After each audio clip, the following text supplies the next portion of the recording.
Buenos días, bienvenidos a esta masterclass en donde vamos a hablar de cómo tomar control de las utilidades fiscales de tal forma que el pago de impuestos sea justo y seguro. ¿Para quién es esto? ¿Esto a quién va dirigido? Y esencialmente va dirigido a empresarios medianos y grandes que están buscando o cuyo objetivo es generar liquidez para un mayor crecimiento de sus empresas. Empresas que busquen mayor seguridad en la determinación de sus impuestos y no generar riesgos. Empresarios que su objetivo sea implementar una estrategia fiscal segura y rentable. Y personas físicas y morales cuyo objetivo es generar riqueza real en sus empresas con seguridad. Si tú eres un empresario con estas características, quédate, este es un masterclass que está dirigido a ti, porque vamos a ver cómo tomar control de nuestras utilidades fiscales, cómo podemos generar estrategias muy innovadoras, muy seguras para abatir, para controlar nuestras utilidades fiscales. Mira, y esto yo lo entiendo perfectamente. A veces los impuestos se han convertido en auténticos donativos, ¿verdad? No vemos nuestro pago de impuestos en servicios, en cosas reales, útiles para la sociedad. Una tasa del 30% es una tasa brutalmente alta. ¿Ok? Y entonces muchos empresarios, y créanme que lo entiendo, tengo empatía con este tipo de empresarios, optaron en años pasados por usar planeaciones agresivas y cuyo objetivo era pagar menos impuestos. ¿Ok? Algunos negocios necesitaban esto para poder sobrevivir, sobre todo en años pasados, en crisis. ¿Ok?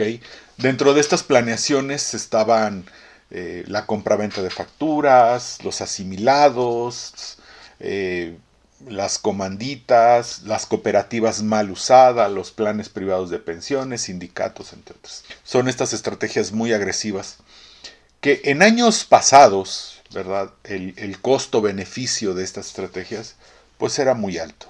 Eh, la verdad es que se podían implementar y el costo que se podía pagar final era bastante bajo. El gran tema que tenemos ahora es que a partir del 2020, con las reformas del Código Fiscal, eh, cuyo objetivo era detener este tipo de prácticas, la realidad es que esta relación costo-beneficio pues ha bajado mucho y en algunos casos el beneficio no justifica el costo. Ya lo veremos con la reforma penal del 2019 para 2020, perdón, del año pasado, prácticamente todas estas estrategias se pueden hacer penales, todas estas estrategias pueden tener una connotación penal. Ahora ya no hay acuerdos reparatorios, esto quiere decir que ya no puedo decir, bueno, te pago y quitamos el asunto.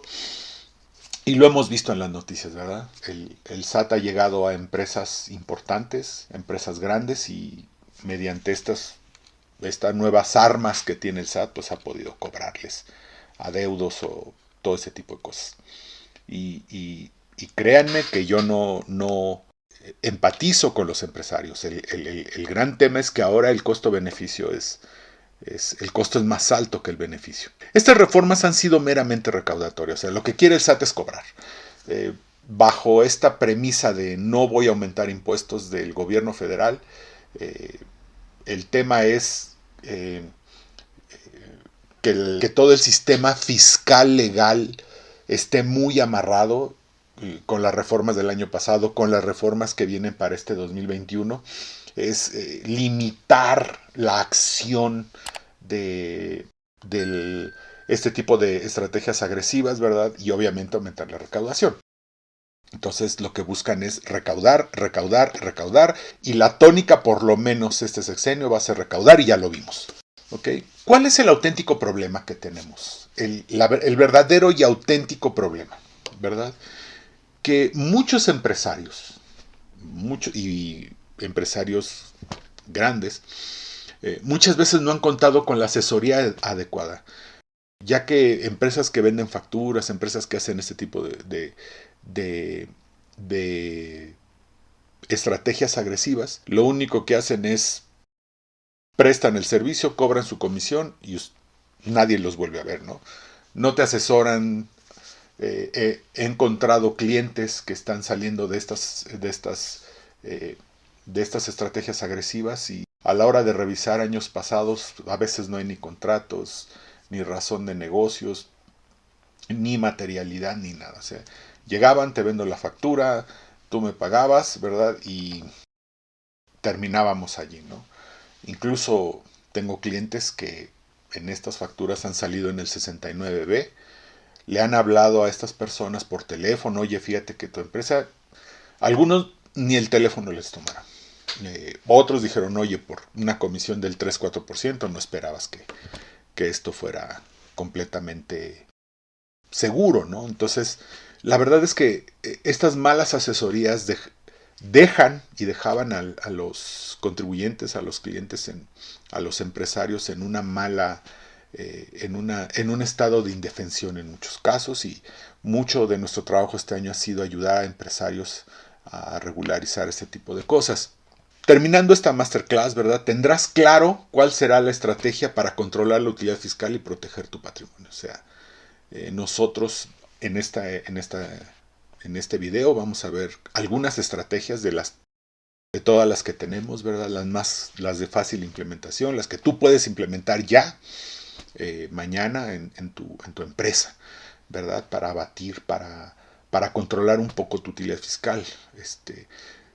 Te mostraremos cuáles son las ventajas y las desventajas de no hacerlo. O sea, ¿por qué tienes una desventaja si no haces una estrategia legal? Y sabrás por qué implementar estrategias agresivas te pone en riesgo. Todavía hay empresarios que a estas alturas están en la compra de facturas y este año y a partir de este año va a ser un riesgo tremendo. ¿Ok? ¿Y qué alternativas legales existen para generar liquidez con tu carga tributaria? O sea, hay estrategias muy innovadoras, legales completamente, muy innovadoras, en donde podemos generar, ¿verdad? Liquidez con tu carga tributaria. Así es que lo veremos en este video. No lo dejes de ver. Lo peor que puede pasar es que aprendas algo para implementar en tu empresa mañana. Mi nombre es José Luis Sosa, soy contador público, tengo una maestría en impuestos, tengo un libro, Contador, ¿por qué pago tantos impuestos? Soy el fundador de BPC Group y lo que nosotros hacemos en pocas palabras es ayudamos a garantizar la seguridad y continuidad de las empresas a través de estrategias innovadoras con sustento legal y seguridad. Eso es lo que nosotros hacemos. Garantizamos la seguridad y la continuidad de las empresas.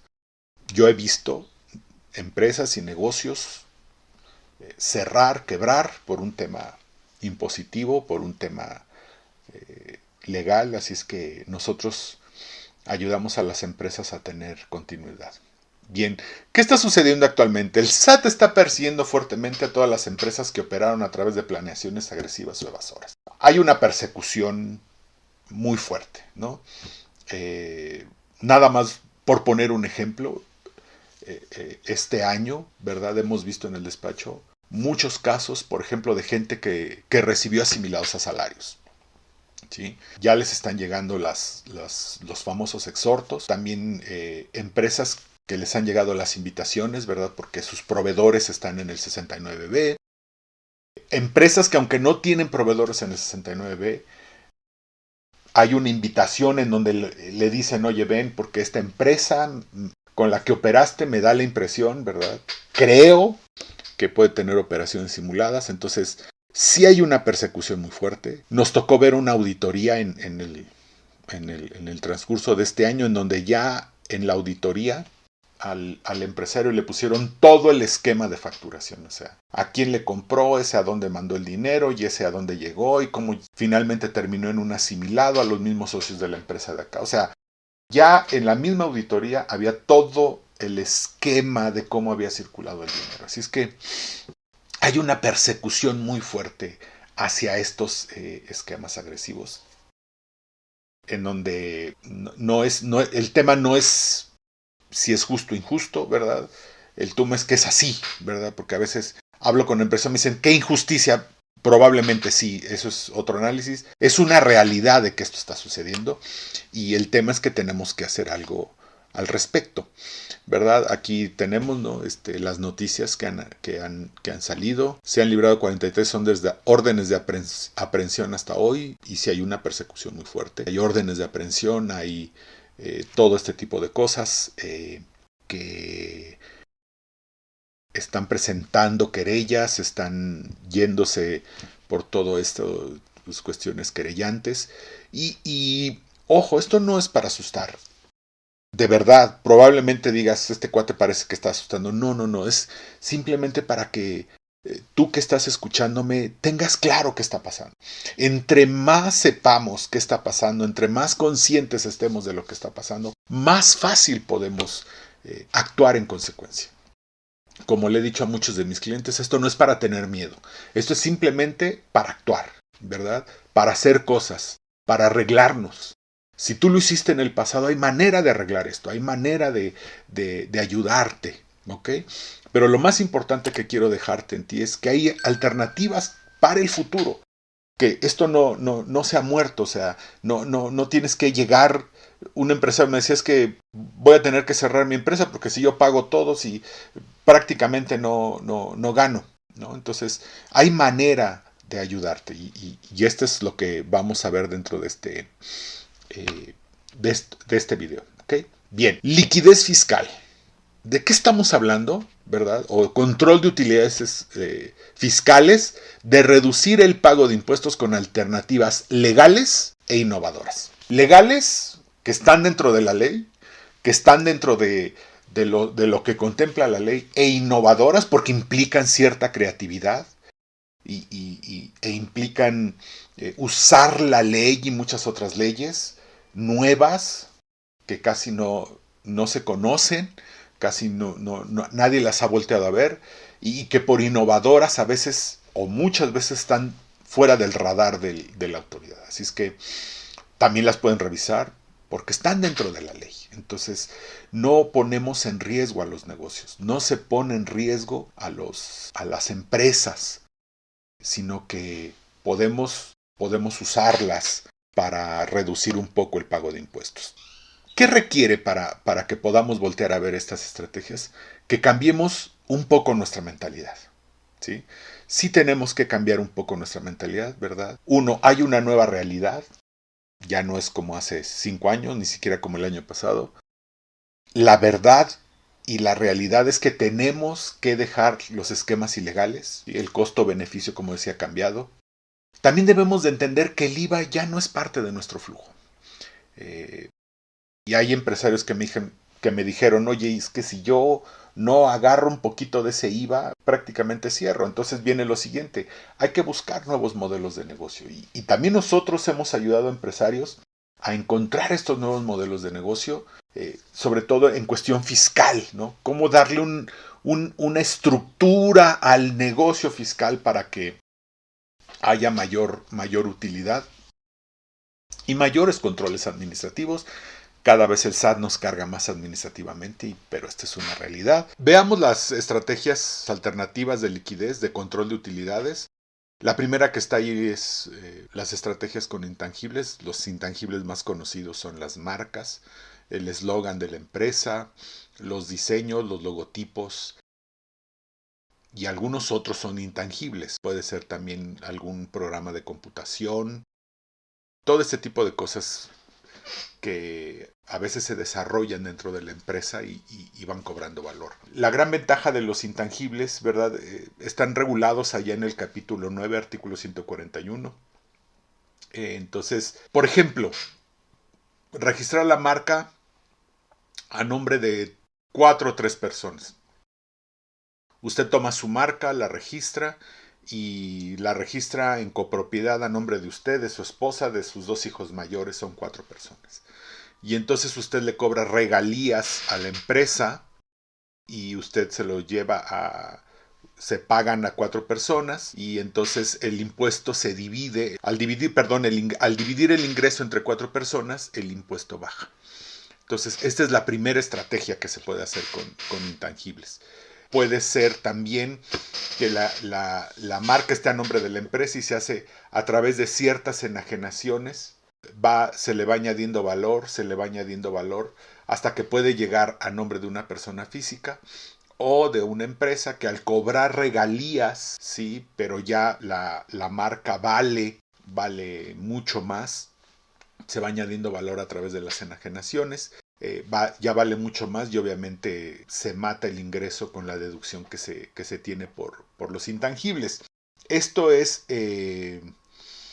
una manera de abatir impuestos con las marcas. También vender la marca, ¿verdad? Yo registro la marca a nombre de 4 personas, mi esposa, yo, mis 2 hijos, o un hijo, entre 3 personas, y entonces le enajenamos la marca a la empresa, ¿ok?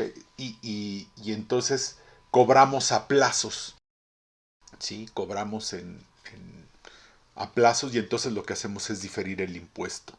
Estamos difiriendo el impuesto. Y además, ahí, si nosotros la tomamos como un bien usado, podemos dividir el ingreso en la enajenación de bienes, podemos dividir el ingreso entre el número de años que se ha tenido y entonces podemos bajar un poco la tasa allí en los intangibles. El fideicomiso educativo. Muchas personas me han pedido, oye, ¿cómo deduzco colegiaturas? Y porque las deducciones personales nos permiten 20,000 pesos, 19,000 pesos, una cosa así, que es nada, prácticamente nada. Entonces, dice la ley, ¿verdad? En el artículo 90, cuarto párrafo, que si yo pongo un bien en fideicomiso, ¿verdad? Los ingresos que produzca ese fideicomiso se destinan a la educación, o sea, pagar escuelas, obviamente escuelas con reconocimiento de validez oficial y solamente hasta educación profesional, esos ingresos son exentos. Entonces imagínese que yo pongo eso pasa mucho, ¿verdad? Que el edificio, la propiedad donde está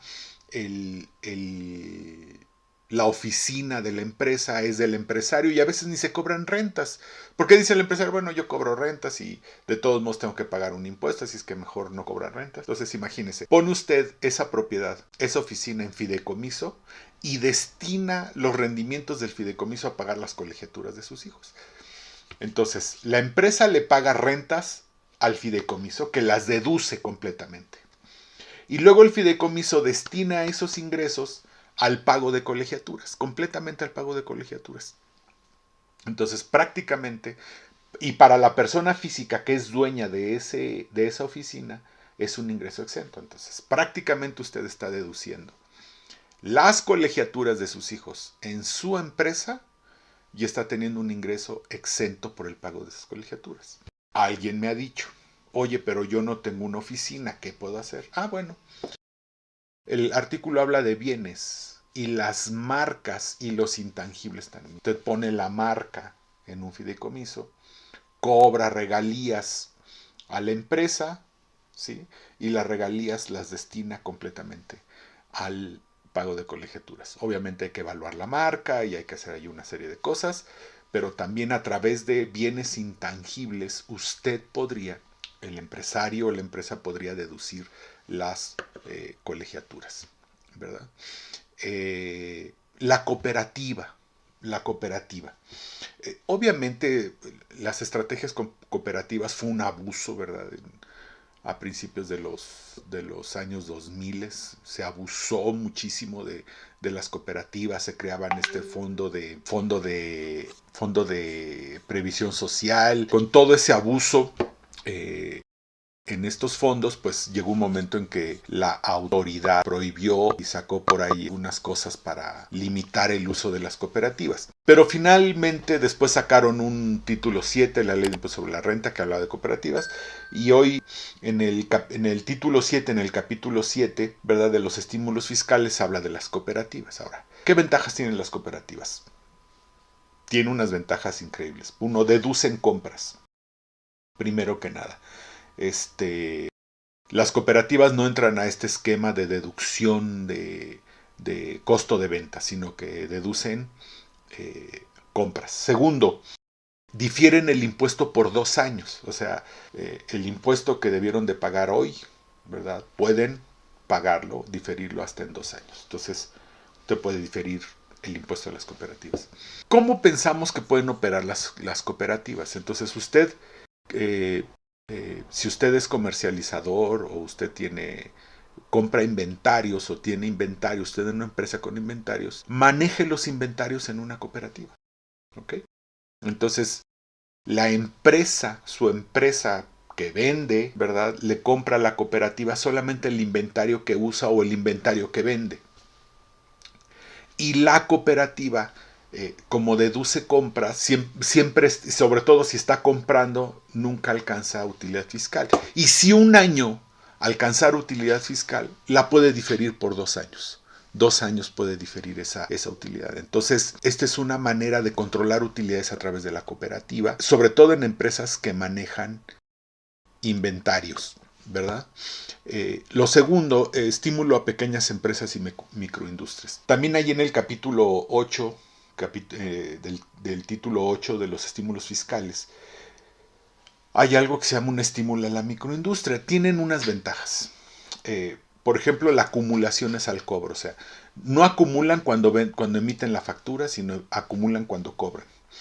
No tienen ajuste anual por inflación, no tienen coeficiente y deducen compras también. Aquí el asunto es que solamente tienen ciertos ingresos. Por eso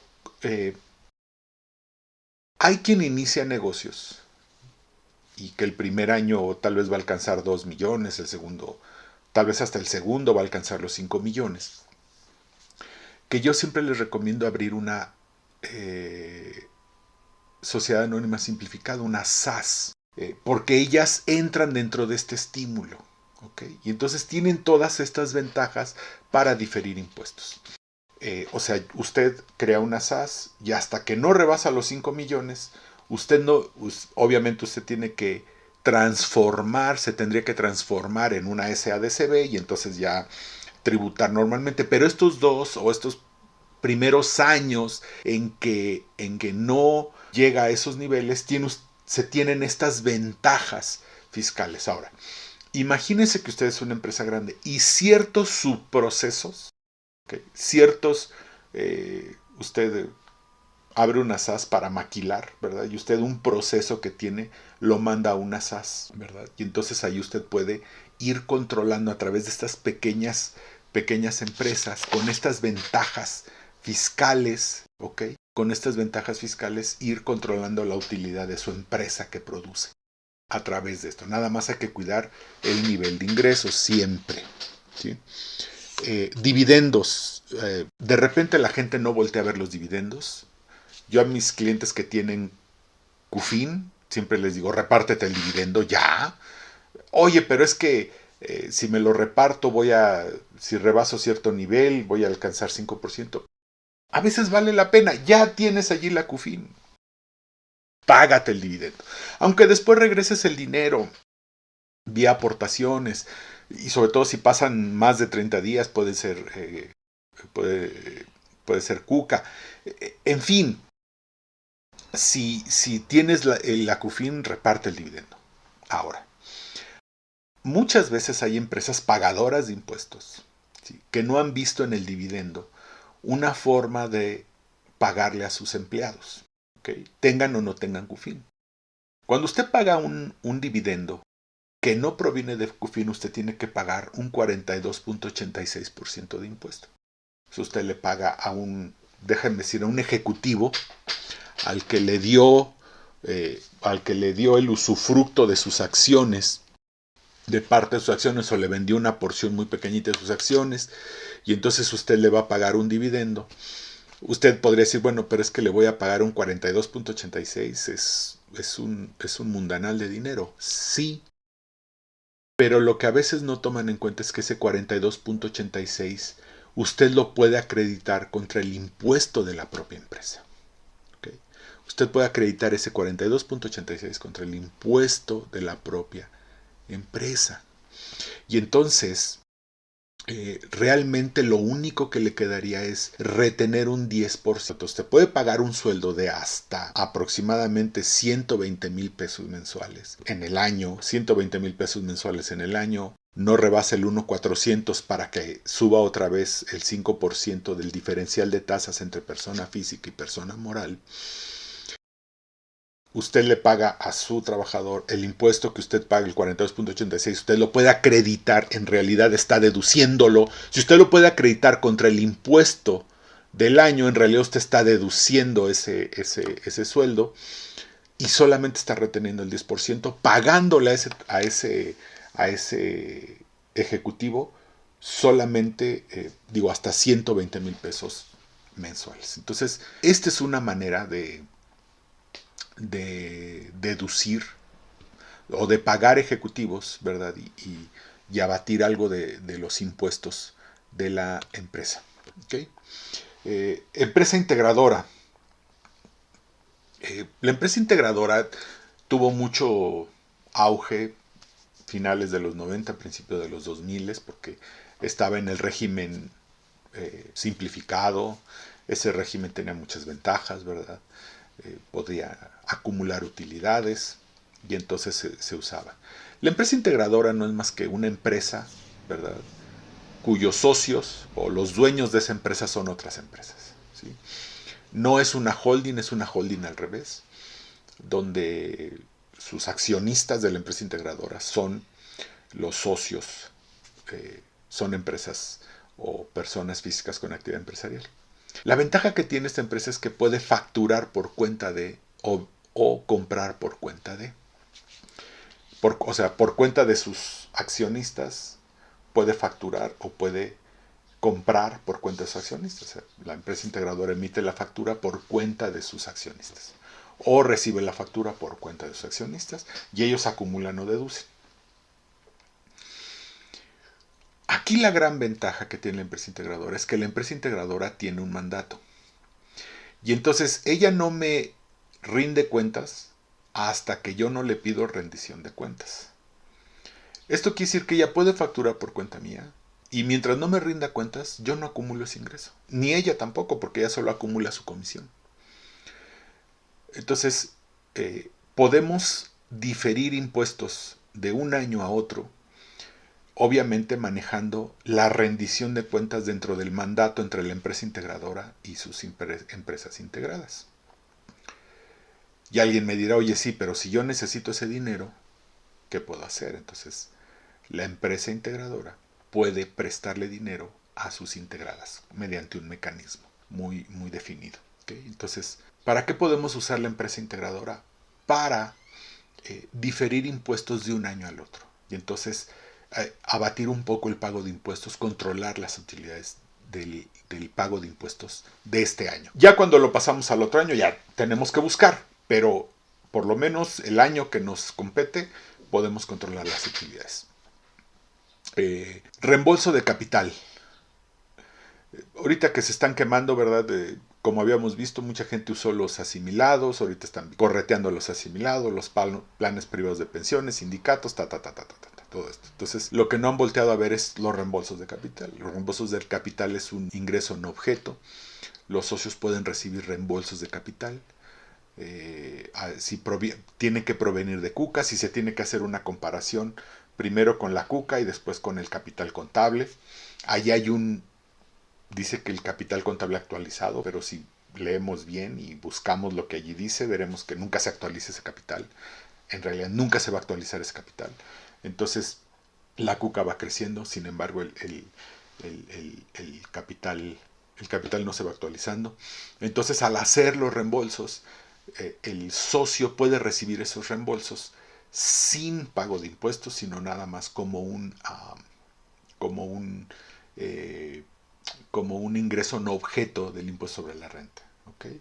Y entonces esta es una manera de llevar dinero a los socios a través de reembolsos de capital. Las rentas en fideicomiso es lo mismo. Yo tengo una propiedad, ¿okay? Y la rento, se la puedo rentar a mi empresa, ¿okay? Esa propiedad, y entonces en lugar de la pongo en un fideicomiso en donde los fideicomisarios son varias personas, divido el ingreso, ¿sí? Divido el ingreso de todas esas rentas, o sea, paso un ingreso de 100,000 pesos, lo divido en 4 personas de 25 y obviamente la tasa baja, ¿ok? Y entonces pago menos impuesto y deduzco en la empresa. Y bueno, así como estos, algunos otros que tenemos. También podemos poner las marcas en fideicomiso, no para un fideicomiso educativo, sino para dividirlo entre varias personas. Podemos diferir los ingresos mediante algunas alternativas, pero estas son algunas de las que hemos manejado con nuestros clientes. ¿Okay? De esta forma estamos trabajando con algunas empresas, aportándoles valor y garantizando su permanencia en el tiempo. Son estrategias completamente legales, son estrategias que dan seguridad jurídica, que son defendibles y que podemos ayudar a las empresas. Y su implementación es sencilla, no es tan complicada, ¿verdad? Y los beneficios se ven inmediatamente de cada una de estas estrategias. Y algunas otras. Tenemos muchas más estrategias, ¿verdad? Entonces, si tú estás en una situación parecida a lo que hemos platicado, a lo que acabamos de explicar al inicio del webinar, si necesitas una alternativa que te genere liquidez y riqueza, durante los próximos 5 días estaremos abriendo un espacio en nuestro calendario y te podemos apoyar, te ofrecemos apoyarte con una evaluación que no tendrá costo. O sea, tú nos hablas y mediante un cuestionario que vamos a responder, podemos hacer una evaluación de la situación en la que estás, de los riesgos que has acumulado, si es que quieres, ¿verdad? O si quieres agendar una cita simplemente para que hablemos de estas estrategias, con mucho gusto, ¿verdad? En esta reunión te vamos a asesorar acerca de lo que tu empresa necesita y determinaremos qué es lo más viable para efectos de proteger 100% tu patrimonio, o sea, que tu patrimonio esté 100% protegido y que podamos aumentar y que puedas aumentar la liquidez en tu pago de impuestos, sobre todo que puedas migrar de estas estrategias tan agresivas en las que probablemente estás incurriendo. Y si no estás en esas estrategias agresivas, puedes conocer algunas estrategias que estamos manejando para que tengas mayor liquidez. En esta llamada te haremos una evaluación y te daremos una asesoría más específica.